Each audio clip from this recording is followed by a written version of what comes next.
Bonjour à tous et bienvenue à Polytech pour ce thème de témoignage autour de la ville intelligente et durable, où nous allons nous intéresser pour cette première émission aux smart grids et plus particulièrement aux smart grids dans le sud de la France. Avec nous, Eric Lelguen. Bonjour monsieur. Bonjour. Vous êtes le président d'Embix, qui est une co-entreprise entre Alstom et Bouygues. Alors en deux mots, Embix. Alors MBX, c'est la mise en commun, je dirais, de compétences de Bouygues autour de la ville, de l'urbanisme et d'Alstom autour de l'énergie, avec l'idée d'apporter une réponse à des problématiques énergétiques que se posent les collectivités. D'accord, merci, bienvenue à vous. Avec nous également Christophe Arnoux. Bonjour monsieur. Bonjour. Vous êtes le responsable grand projet et réseau du futur à la direction du développement de ERDF Méditerranée. Allez, ERDF en deux mots aussi. ERDF exploite et développe les réseaux de distribution en France, représente à peu près 95% des réseaux et nous avons 35 millions de clients à alimenter. Voilà, bienvenue à vous. Alors, l'un comme l'autre, vous participez à des projets de Smart Grid qui se déroulent à Nice. Alors, que se passe-t-il à Nice? Pourquoi autant de projets Smart Grid à Nice?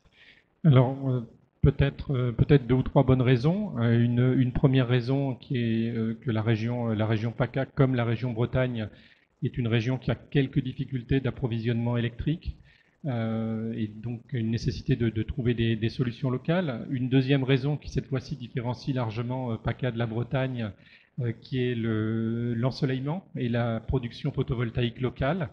Et enfin, je pense aussi, et là je vais laisser aussi Christophe commenter, une volonté des collectivités de faire que ces énergies renouvelables non seulement soient présentes dans la région, mais soient aussi intégrées correctement, de façon sûre, de façon efficace, de façon pérenne au réseau électrique. D'accord. Monsieur Arnaud? Oui, ERDF s'intéresse au réseau du futur et nous avons aujourd'hui 15 démonstrateurs en cours qui couvrent l'intégralité de la technologie et des problématiques liées au réseau du futur et à la ville du futur. Alors, comme l'a dit Eric, Nice Grid est très bien positionné sur une péninsule électrique, il n'y a qu'une seule ligne 400 000 volts qui alimente toute la Riviera, dans un très bon contexte. Et c'est également un des projets les plus avancés puisqu'il a démarré il y a 2 ans. Alors, Nice Grid, justement, parlez-nous un petit peu de Nice Grid. Quelle est son ambition et ses objectifs? Alors, Nice Grid est un démonstrateur de quartier solaire intelligent qui a été initialisé par l'ADEME et les investissements d'avenir suite à un appel à manifestation d'intérêt lancé par l'ADEME en 2009. Nous sommes également financés par la Commission européenne au travers d'un programme de recherche qui s'appelle FP7. C'est un projet de 30 millions d'euros qui va développer donc un quartier solaire intelligent sur la ville de Carros, que je salue bien ici. Et l'objectif, il y en a 4. Il y a 4 objectifs pour Nice Grid sur la ville de Carros.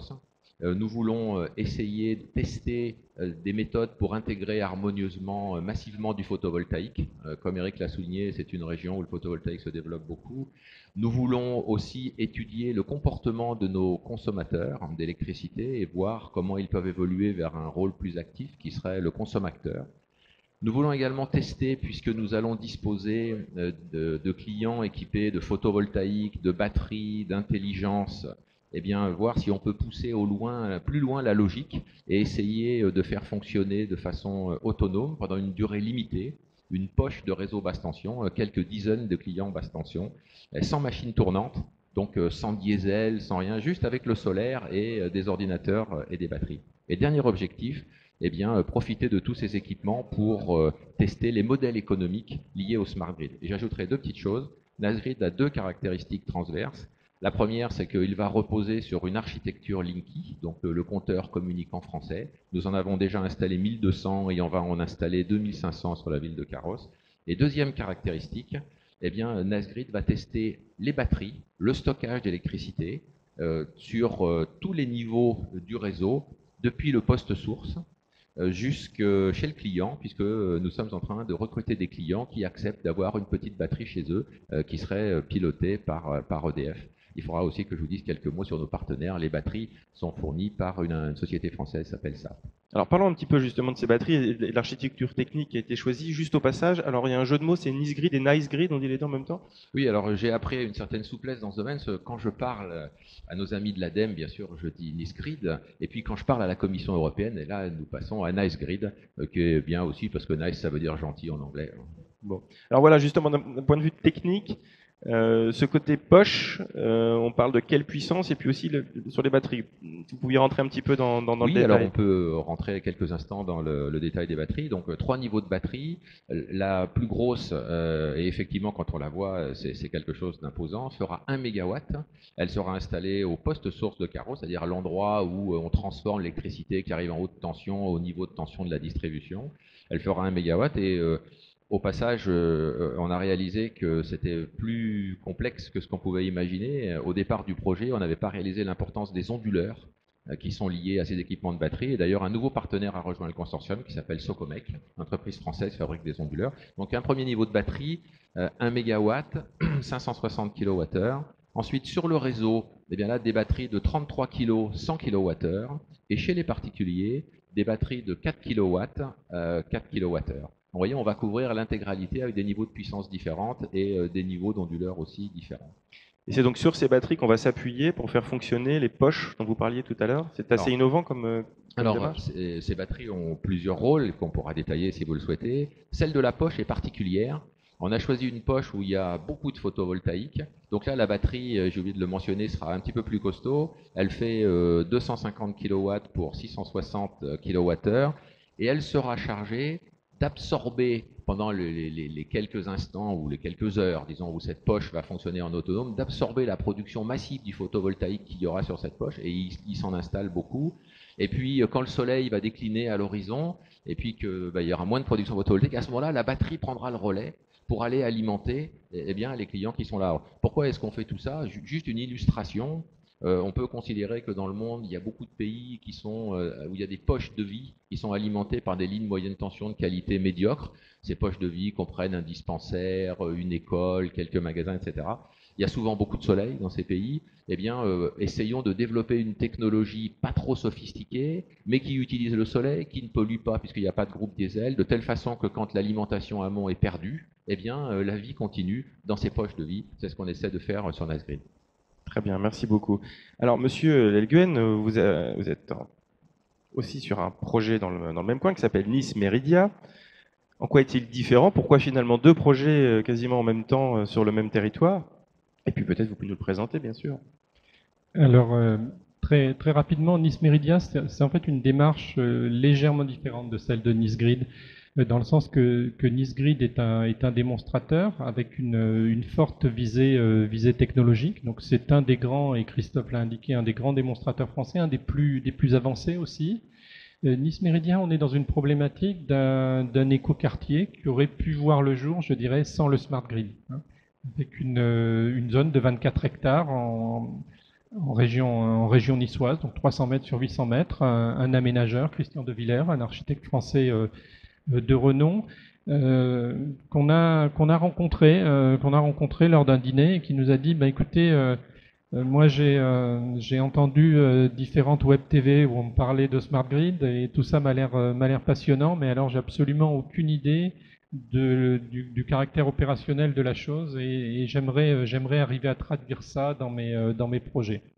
Alors on a commencé à discuter avec Christian, à lui parler par exemple de mutualisation énergétique, en lui disant, comme Christophe le précisait, que je dirais en face de l'intermittence, le stockage est une solution, mais la mutualisation peut l'être aussi. Alors je m'explique très simplement, vous avez un quartier, un écoquartier, comme beaucoup d'écoquartiers aujourd'hui, avec une mixité entre du tertiaire et du résidentiel. Le week-end, il y a de bonnes chances que vos panneaux photovoltaïques sur le toit de vos bâtiments tertiaires continuent à produire.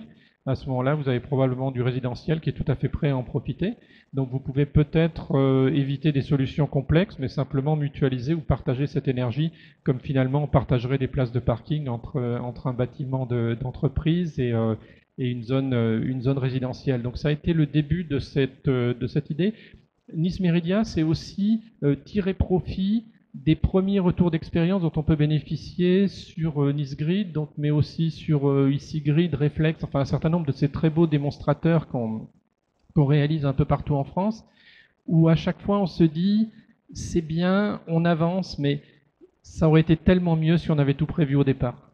Et là, finalement, on a la chance d'avoir une belle page blanche sur laquelle on peut tout faire et tout organiser pour que la domotique, pour que le tertiaire, pour que les onduleurs, ces petites machines qui sont importantes dès qu'on veut travailler avec du photovoltaïque ou de la batterie, ou grosse. voilà, de l'éclairage public, donc tous ces éléments-là soient communicants. Et on se dit qu'à partir du moment où on sait les faire travailler ensemble, on a déjà franchi une belle étape.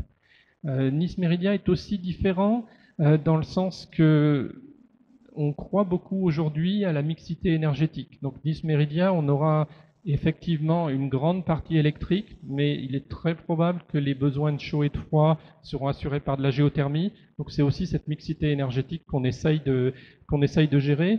Et ensuite, on se retrouve dans la réalité d'un projet d'aménagement, un projet qui va s'étaler sur 10 ans, avec des ressources énergétiques à positionner probablement tout de suite. Donc arriver à phaser ces besoins énergétiques en face d'un quartier en développement.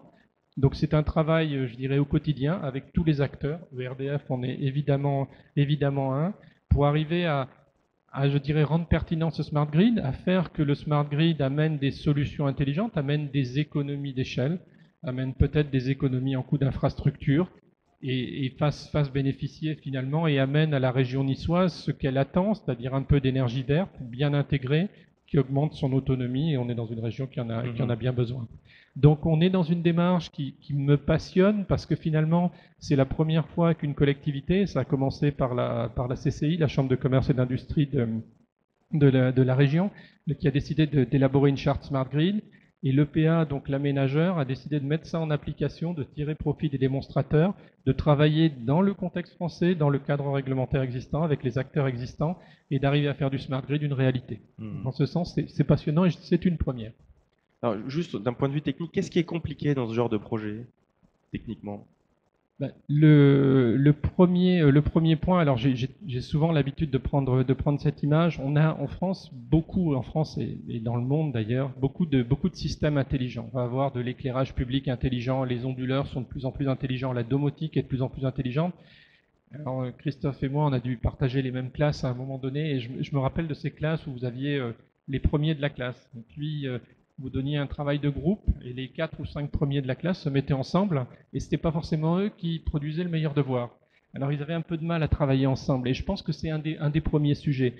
Sur un des démonstrateurs, ici Grid pour ne pas le citer, quand on a expliqué aux personnes qui s'occupaient de l'éclairage public qu'ils avaient un système d'éclairage public intelligent mais qu'on le voulait communicant, c'est-à-dire qu'on voulait qu'ils sachent s'adapter à des creux de production, les premières discussions étaient difficiles parce qu'ils vivaient dans leur monde, et leur monde était clairement un monde fermé. Je pourrais mentionner les mêmes discussions avec les fournisseurs de domotique. Donc c'est vraiment rendre ces systèmes communicants et arriver à trouver un véritable optimal, et l'optimal, on le voit, on le ressent. Je veux dire, tout ce qu'on est capable de mutualiser va éviter effectivement les stockages et autres. Et venant du monde de l'énergie, en ce qui me concerne, je voulais éviter de tomber dans un paradigme où les gens du bâtiment, finalement, passer du bâtiment à énergie positive au bâtiment autonome en surdimensionnant. Donc c'est vraiment aussi ça qu'on veut éviter. D'accord. De votre côté, sur Écoutez, ça va être plutôt un témoignage. Le projet a démarré il y a 2 ans, donc maintenant on est en train de rentrer dans la phase de concrétisation. Les smart grids, les smart cities, c'est en fait la conjonction de l'électronique, de l'informatique, du web et de l'électrotechnique. Je peux vous garantir que c'est extrêmement complexe d'un point de vue informatique et gestion des données. C'est très compliqué. La quantité de données est gigantesque. Maintenant, c'est banal de le dire, mais quand on y est confronté, eh bien, on voit ce que ça veut dire. Et faire dialoguer tous ces ordinateurs. Dans le projet NASGrid, c'est Alstom Grid qui est en charge de l'architecture informatique, qui parle avec des ordinateurs ERDF, qui parle avec des ordinateurs EDF, avec des ordinateurs Socomec, avec RTE, avec tous les partenaires. Très compliqué. Deuxième difficulté, elle est sans doute régulatoire. Les smart grids, les démonstrateurs posent de véritables questions. Et ceux qui ont en charge de définir les règles du jeu, eh bien, s'intéressent à ce que nous faisons parce qu'on pose des questions qui préparent l'avenir dans des situations qui vont arriver parce qu'elles résultent de la technologie, mais qui ne sont pas encore en place. Donc, il faut préparer cet aspect régulatoire. Et troisième difficulté, je ne sais pas si c'est une difficulté, mais c'est un point intéressant, elle est plutôt sociologique. Alors, on en parlera tout à l'heure, si vous voulez bien, d'accord, très bien. l'aspect sociologique. Sur l'aspect réglementaire, Monsieur Lelgen, vous avez des éléments à nous apporter? Oui, je rejoins ce que dit Christophe. Les enjeux réglementaires peuvent être multiples. NISGRID le voit bien au niveau du stockage. Mais je pense que simplement, on est sur une utilisation un peu différente de cette énergie. Quand je parle de mutualisation, ça paraît simple. Quand je parle de transférer de l'énergie, de l'électricité d'un bâtiment à du résidentiel, ça paraît simple, mais se pose la question du passage par le réseau public à un moment donné. Si on parle de recharge de véhicules électriques, on va aussi se trouver confronté à des problèmes réglementaires. Donc les problèmes sont multiples. On pourrait parler de l'effacement, de tous ces sujets-là, où on voit que le législateur, le régulateur est en cours de réflexion, donc tire profit de nos réflexions aux uns et aux autres au travers de nos projets technologiques, et puis essaie aussi de donner une orientation qui est une orientation française, clairement, dans un contexte qui est un contexte national. Ça, je pense que c'est important aussi. Les MBX et Alstom Grid, donc qui est un de nos deux actionnaires, donc nous sommes présents un peu partout dans le monde, et on se rend compte que le Smart Grid, alors moi j'aime bien mettre un S parce que multi-énergie, mais un S aussi parce qu'il va se décliner différemment entre les régions du monde. Par l'exemple, les États-Unis ont tout intérêt, le régulateur a tout intérêt aujourd'hui à favoriser l'effacement, parce que le réseau électrique est ce qu'il est aux États-Unis, a été probablement moyennement maintenu sur des périodes données, donc il y a un gros effort à faire. Est-ce qu'on a le même effort avec la même urgence à faire en France? Pas forcément. Donc les sujets sont très locaux. La France a un bon équilibre, on parle beaucoup du nucléaire, mais aussi un bon équilibre en puissance de pointe avec de l'hydraulique, des turbines à gaz. Donc on est finalement en France, je dirais, dans une situation de relatif confort qui nous permet aussi de prendre le temps et de prendre les bonnes décisions. Alors justement, ces données réglementaires, régulatoires, ont un impact, j'imagine, fort sur les modèles économiques. Vous nous expliquez que vous allez tester différents modèles économiques. Est-ce qu'on peut rentrer un petit peu dans le détail, justement, comment va se répartir cette valeur apportée par les smart grids, puis déjà quelle valeur on va y trouver en termes de modèle économique, et quels sont les gains? Est-ce qu'on sait déjà les quantifier? Bon, ça mériterait un cours à Dauphine, mais une façon simple de répondre à votre question, c'est-à-dire que la chaîne de valeur du monde de l'électricité s'est morcelée. Au départ, c'était simple, c'était production, transport, distribution. Après, ça a été production, trader, transport, distribution, les fils, le commercialisateur. Maintenant, on peut rajouter le compteur, le comptage, et même le client lui-même. Comme le disait Eric, si on travaille sur le comportement du client, le client, s'il fait un effort, l'américain qui va réduire sa consommation, il amène de la valeur. Le stockeur. Le stockeur, voilà, bien sûr, pas oublier le stockage. Enfin, il y a vraiment plein de gens nouveaux. Et donc, la complexité maintenant pour les gens qui vont faire l'environnement régulatoire va être de trouver la bonne répartition de la nouvelle valeur créée par toute cette chaîne.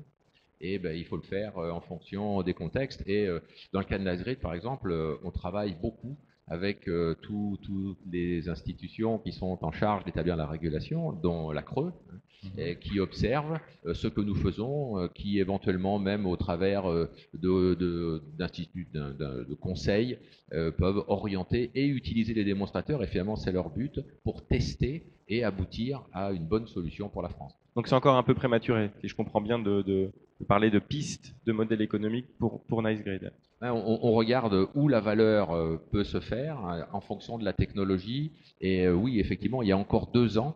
Et donc, on va étudier à partir de tout ce matériel qui est disponible, ce qu'on a installé chez les gens, par exemple, chez les particuliers qui est parti, comment l'utiliser, comment mieux utiliser le stockage. Et puis, on va probablement en déduire des règles si c'est nécessaire. Alors, sur Nice Mérédia, qui est un projet plus circonscrit, c'est peut-être plus facile? Le premier élément, c'est que je pense qu'aujourd'hui, chacun admet que les smart grids amènent de la valeur. C'est-à-dire qu'à partir du moment où vous avez fait ce choix d'énergie renouvelable, en faire une utilisation intelligente, vous amenez forcément de la valeur. Et le coût des solutions, même si elles sont complexes d'un point de vue informatique, sont de toute façon très inférieurs à la valeur que vous ramenez en produisant. C'est si évident que ça. On est sûr de notre coût. Oui, je vais le prendre par l'exemple. Si vous mettez pas de smart grid, vous raisonnez à l'échelle de votre bâtiment, vous mettez du panneau photovoltaïque, de la batterie. Si vous mettez un smart grid, vous commencez à pouvoir mutualiser cette énergie, vous commencez à pouvoir décider de stocker au bon moment parce que vous vous baserez sur des prévisions. Donc vous mettez de l'intelligence. À partir du moment où vous stockez au bon moment par rapport à un stockage qui serait quelque peu aléatoire, vous amenez nécessairement de la valeur, puisque vous allez utiliser ensuite ces ressources stockées à des moments où l'électricité va coûter très cher. Donc vous amenez de la valeur. Par contre, où je rejoins là tout à fait Christophe, le vrai sujet, c'est le modèle d'affaires. Une fois que vous avez dit que vous amenez de la valeur, la vraie question, c'est de répartir cette valeur de façon que chacun ait envie de jouer dans la partie. Et c'est vraiment l'enjeu sur Nice Méridien.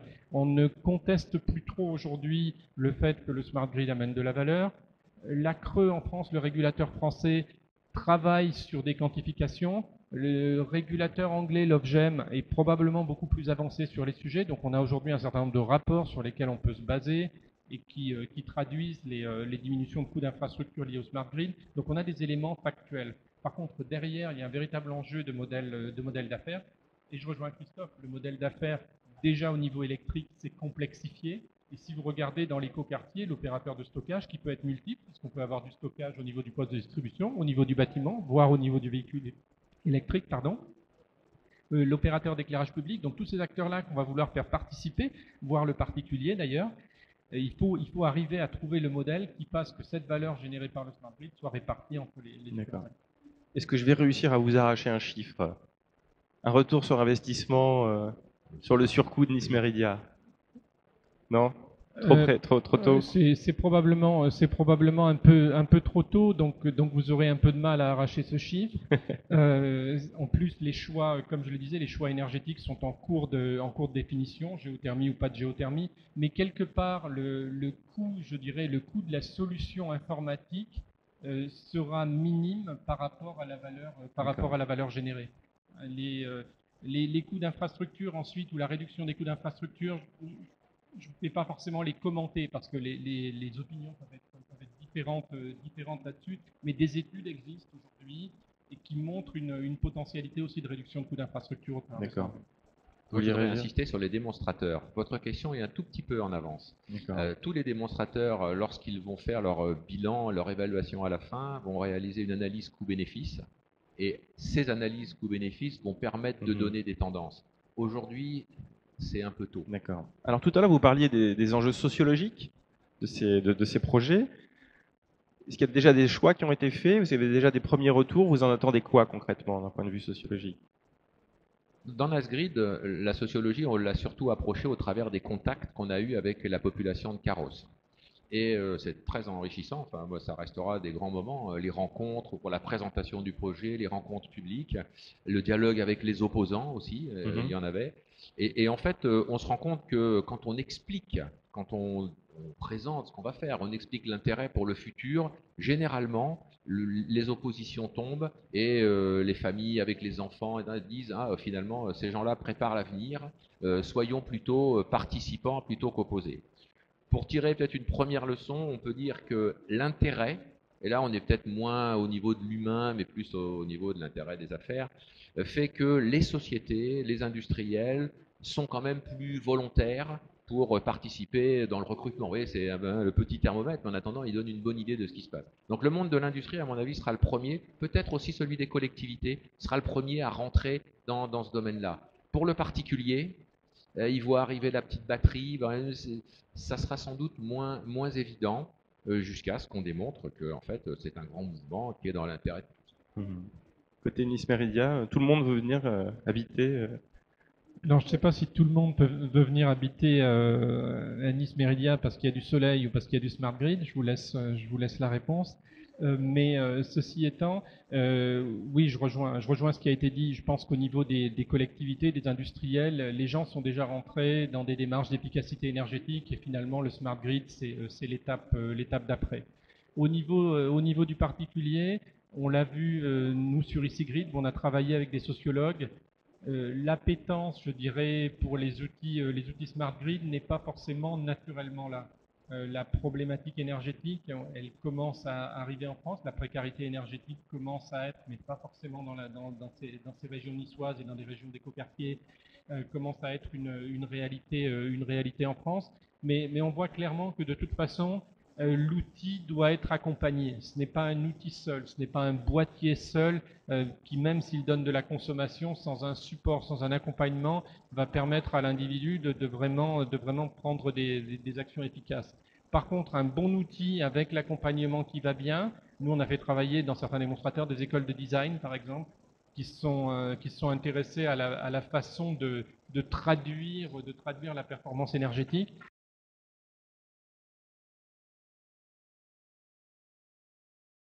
Semblait tout à fait cohérent, mais c'est pas ce mécanisme-là qui nous a permis sur EasyGrid, par exemple, d'arriver à faire des choses. On regarde plutôt le serious gaming, des choses comme ça, qui permettent aux gens de rentrer vraiment dans cette logique-là. Alors, il nous reste un petit peu de temps avant la fin de cette émission. Prochaine étape pour... Concrète. Comme je vous le disais, après avoir imaginé tous ces systèmes, eh bien maintenant on commence à les raccorder, tous ces ordinateurs, l'ordinateur central, le NEM qui va piloter l'ensemble, les agrégateurs qui vont parler aux différents clients participants, comment est-ce qu'ils vont dialoguer avec l'ordinateur central, la batterie, comment est-ce qu'on va piloter. Donc on rentre dans la réalité des choses, on rentre aussi dans le recrutement, ce qui permet d'avoir une première idée de l'approche sociologique. Et puis, quand tout ça va être installé, il va rester au courant de l'été 2014 et l'été 2015 à faire les tests et à faire l'analyse coût-bénéfice. Je voudrais rajouter un petit point sur l'importance pour notre pays de ces consortiums. Celui que j'anime montre comment, quand on se met tous ensemble, eh bien, on peut réaliser des choses tout à fait extraordinaires. Je vais vous dire qu'à NSGrid, on a déjà des visiteurs. On a inauguré un showroom il n'y a pas longtemps qui viennent de l'Uruguay, qui viennent de la Chine, qui viennent de Russie, qui s'intéressent beaucoup à ce qu'on fait. Je voudrais rendre hommage au consortium que j'anime. Je rappelle très rapidement les partenaires, ils méritent quand même d'être cités. Hein. Donc il y a ERDF qui amène sa compétence réseau, qui pilote, EDF sa connaissance du client, SAFT qui amène donc l'aspect stockage, Alstom Grid qui s'occupe de tous les aspects ordinateur, dialogue, architecture informatique. Il y a les mines de Paris qui amènent les modules de prévision et tous les aspects mathématiques. Une petite PME innovante de Toulon qui s'appelle Wateco. Il y a Daikin France qui nous aide, qui amène des climatisations qu'on va piloter. Il y a Net Synergie qui entre là dans le domaine du pilotage des installations chez le client. Vous voyez, quand on veut réduire les consommations, c'est une filiale du groupe EDF spécialisée là-dedans. Et Socomec, le dernier entré, qui amène toute sa compétence en matière d'onduleurs. Et bien, quand on a une telle équipe, eh bien, je crois que on ne peut que gagner en France, mais aussi à l'extérieur, je l'espère. Oui, on saisit en tout cas l'ampleur et l'ambition du projet. Alors, à vous, prochaine étape pour Nice Meridia. Alors, les prochaines étapes sont très concrètes. Dans 8 mois, on va sortir des compléments aux différents cahiers des charges et les aménageurs qui voudront fournir des solutions d'éclairage public, de domotique, de GTB, des panneaux photovoltaïques, des onduleurs sur l'écoquartier de Nice Meridia auront peut-être la surprise d'avoir une dizaine de pages additionnelles où on leur dira non seulement vous devez répondre à telle et telle spécification, mais en plus vous devez fournir un système communicant qui va communiquer avec un système central qu'on appellera NEM ou autrement, mais qui sera un système central de pilotage. Donc c'est une réalité très concrète et qui va faire, on l'espère, que cette intelligence qu'on va amener à Nice Meridia sera facile à amener quelque part parce qu'on aura des systèmes qui auront été pensés communicants dès le départ. On aura aussi à destination de la collectivité dans les 8 mois un début de modèle économique où on aura démontré, parce que c'est l'enjeu de la collectivité, que toutes les solutions dont on parle répondent à une équation coût-bénéfice qui est positive, et à ce moment-là je répondrai à vos questions. Moi aussi. Voilà, donc c'est vraiment du très concret. Ensuite, ce qu'on souhaite, c'est effectivement arriver à accompagner la collectivité, parce qu'un projet d'aménagement, c'est un projet en 10 ans, et on a bien conscience que si on produit des documents aujourd'hui, à l'instant T, dans l'état des technologies, ces documents mériteront des mises à jour. Donc c'est vraiment un travail d'accompagnement qu'on souhaite faire. Je voudrais aussi rebondir sur le dernier point de Christophe, c'est tous ces projets nous ont appris à travailler ensemble. Et quelque part, il y a beaucoup de grands noms qui se sont mis ensemble, mais il y a aussi des individus. Et finalement, je m'en rends compte sur 2, 3, 4 démonstrateurs sur lesquels on est impliqué, les gens ne sont plus qui ERDF, qui Alstom, qui Schneider, ils sont finalement membres du projet Nice Grid. Ah, oui. Et ils défendent ce projet-là, ils y tiennent, ils le prennent à cœur. Donc c'est vraiment cette passion qui, je pense, est en train de produire des modèles intéressants et des modèles qu'on peut aussi exporter, parce que c'est aussi un élément majeur. On sent qu'elle vous anime, en tout cas l'un comme l'autre. Un mot de la fin, monsieur Arnoux? J'ai omis de citer un partenaire fondamental qui est RTE, qui bien sûr, du haut de sa haute tension, regarde ce qui se passe et va probablement bénéficier de toutes les technologies pour la gestion de ses réseaux lui-même. Ben, écoutez, le mot de la fin, c'est une aventure extraordinaire. Tu l'as bien dit, il faut être passionné pour faire ce genre de choses. La dimension technique est fantastique, la dimension humaine également. Ben, merci beaucoup à vous deux d'avoir témoigné sur ces différents projets. On vous donne rendez-vous pour l'inauguration. Merci pour les Au premiers revoir. chiffres. Avec plaisir, au revoir. Merci à vous également, internautes, de nous avoir suivis. Je vous rappelle que vous pouvez retrouver nos autres vidéos et celle de ce thème sur la ville durable sur cleantechrepublic.com. Au revoir.